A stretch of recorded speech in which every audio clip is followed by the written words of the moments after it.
Am I the whole for reconsidering marriage because my fiancé keeps financially supporting his mom's luxury lifestyle? I, 25F, am engaged to my fiancé, 26M, and while I love him deeply, I am starting to feel this overwhelming sense of dread as our wedding date approaches. We both come from low-income families, and because of that, we both know what it feels like to struggle. We have been working incredibly hard to build a better life from scratch. On my side, I managed to secure a stable, good job that pays the bills, but I knew I wanted more security. Right now, I am back to studying while working to improve my long-term job opportunities. It is exhausting, but I view it as a necessary investment for my future and for the family I want to build. On his side, his base income is actually lower than mine. However, he compensates for this by taking on an insane number of extra shifts. He works late nights, he works weekends, and he basically gives up all his free time. Because of this sheer grind, he ends up bringing home more money than I do right now. I used to admire his work ethic so much, but lately, it has become the biggest source of my anxiety. The core of the issue is his mom. She is also a low-income worker, but unlike us, she does not live within her means. In fact, she lives quite significantly above them. We're talking about her taking vacations to luxury resorts every 1 or 2 years, buying an endless amount of expensive clothes, and taking out high-interest loans just to finance things she absolutely does not need. It makes no sense to me. She has no safety net, yet she spends like a millionaire, and whenever the inevitable financial crash happens, she turns to her son. In my country, matrimonial property laws dictate that when you get married, everything is separated by default. Each person keeps their own money and assets. Because of this, what we decided in the beginning was to set up a joint bank account. The plan was simple. We would use this joint account for our shared savings, everyday household purchases, and common expenses like utilities and groceries. In my mind, that arrangement was perfectly fine. We sat down, talked about the type of lifestyle we wanted to build together, made a realistic budget, and agreed that with the rest of our independent money, each of us could do whatever we saw fit. If he chose to use his fun money or his leftover salary to help out his mom, I figured that was on him. It wouldn't affect me. But now that the wedding is actually getting closer, the reality of this setup is crashing down on me, and I have more and more doubts that keep me awake at night. My first major concern is the sustainability of his current income. Right now, he looks great on paper because of that high salary, but that salary only exists because he is burning the candle at both ends with those night and weekend shifts. We are getting older. He is 26 now, but he cannot work 80 hours a week forever. I am seriously looking at our future and wondering for how long he can realistically keep this up. He is already exhausted. He comes home with dark circles under his eyes, crashes onto the bed, and then wakes up to do it all over again. The most frustrating part is that he isn't even saving the extra money he makes from destroying his physical health. Instead of putting it toward our future housing down payment or an emergency fund, he is giving it directly to his mom to bail her out of her latest shopping spree or credit card debt. I catch myself thinking about what will happen when he is 40 years old. He won't be able to keep up with all those brutal working hours. His body will eventually demand that he slow down, and when that happens, his income will drop significantly. What scares me the most is his lack of boundaries with her. It would be one thing if he were enabling her blindly, but he is actually completely against what his mother is doing. He complains to me about it constantly. He openly hates all the trips, the luxury items, and the financial irresponsibility. I have sat in the living room and watched him refuse to give her money over the phone. He will say no, he will argue, and he will explain that he doesn't have it to spare. But she has this undeniable hold on him. She knows exactly which emotional buttons to push. She will cry, guilt-trip him, or make him feel like a bad son, and she always ends up convincing him. Every single time, he relents and transfers the cash. I just don't know how this can possibly go on. I am terrified of what will happen when he hits a wall and doesn't have so much disposable income to throw at her problems. Right now, his living situation is shielding him from the true cost of adulthood. He lives in an apartment with his half-brother from his father's side, and he pays a very small, subsidized amount of money as rent. It is a fraction of the market rate, which is the only reason he has this extra cash to hand over to his mother while keeping his own head above water. But that dynamic is about to change drastically. Once we get married and move in together, he will have to pay real bills and real market rate rent.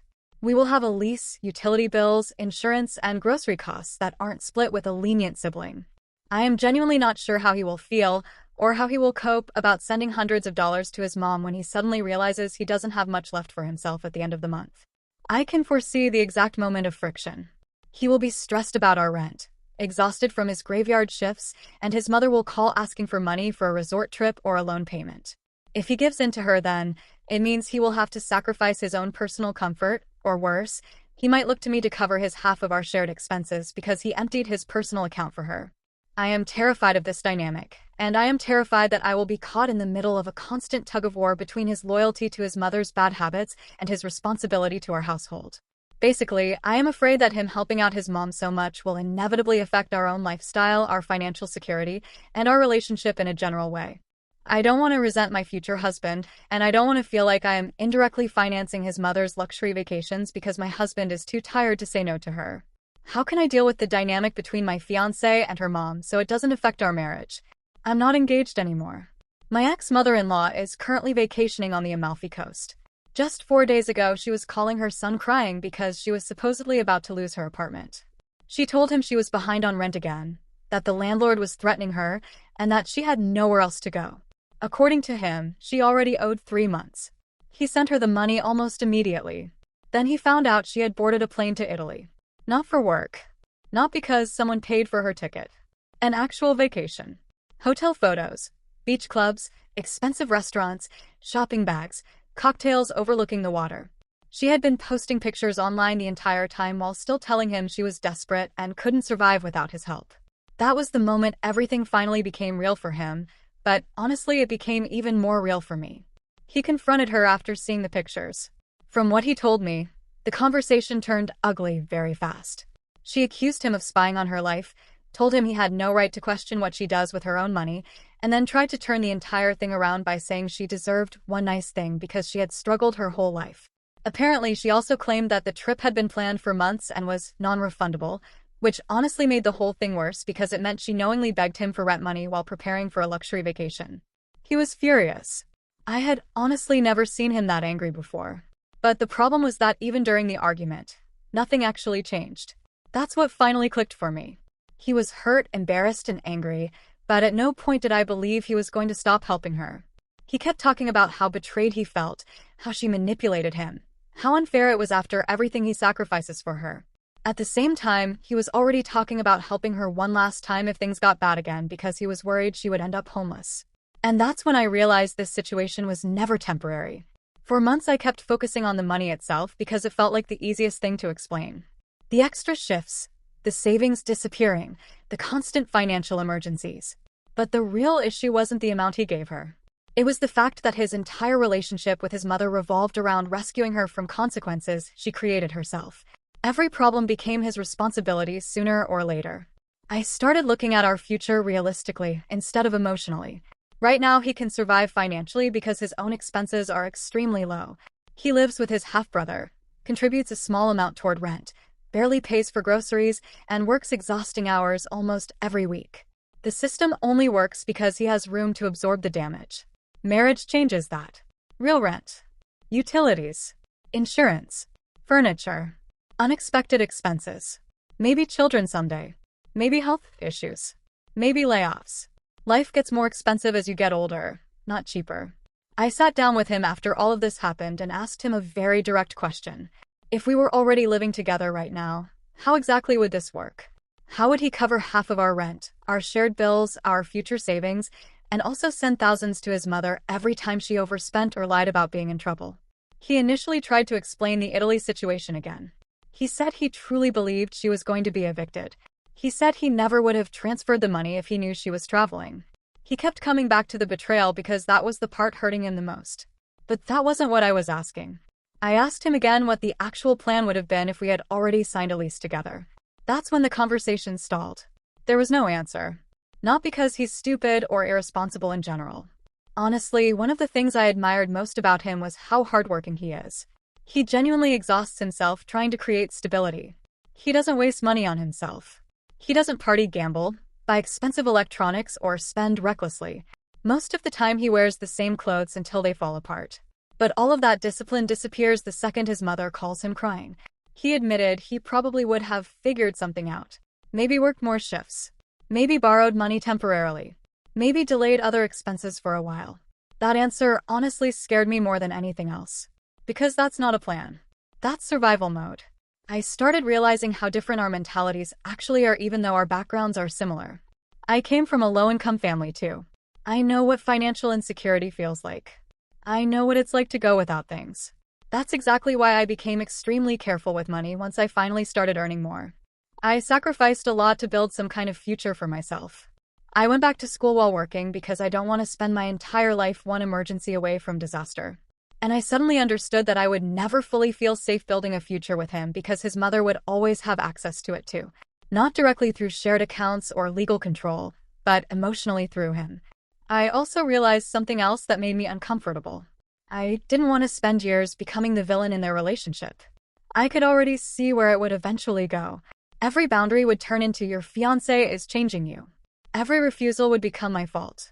Every financial argument would quietly circle back to me standing in the way. I don't want that kind of life. I don't want holidays ruined because his mother suddenly needs money again. I don't want to hear crying phone calls at midnight about another crisis that somehow involves shopping, loans, vacations, or impulsive spending. I don't want to build savings while secretly wondering when the next emergency transfer will happen. And honestly, I don't want to spend years teaching a grown man that he's allowed to say no to his own mother. That sounds harsh, but it's the truth. The breakup itself was calmer than I expected. There wasn't screaming or cheating or one explosive moment. It was mostly sadness and exhaustion. He asked me if I was leaving because of his mother specifically, and I told him no. I was leaving because this is the life attached to the relationship, and I no longer believe it will change. He cried. I cried too. I know he loves me. I know he wanted our future together to work. Part of what makes this painful is that he really is a good person. Generous, hardworking, loyal, emotionally supportive in so many ways. But being a good person does not automatically make someone ready for marriage. I think deep down he hoped things would somehow balance themselves naturally over time, that his mother would become more responsible eventually, or that he would earn enough money one day for it not to matter anymore. Meanwhile, I was looking at the situation and seeing a pattern that had already lasted years. And I finally accepted that love alone does not fix financial incompatibility or unhealthy family dynamics. The strangest part is that after ending things, I actually felt calmer almost immediately. Sad, obviously, but calm. Like my body had been tense for months and I only noticed after it stopped. Some of my friends think I overreacted because technically we weren't sharing finances yet. Others told me I avoided a divorce years down the line. His family is angry at me now, which honestly was predictable. Apparently his mother told people I abandoned him over money and that I think I'm better than them because I have a degree and a stable job. I'm not better than anyone. I just don't want to spend my entire adult life cleaning up messes I didn't create.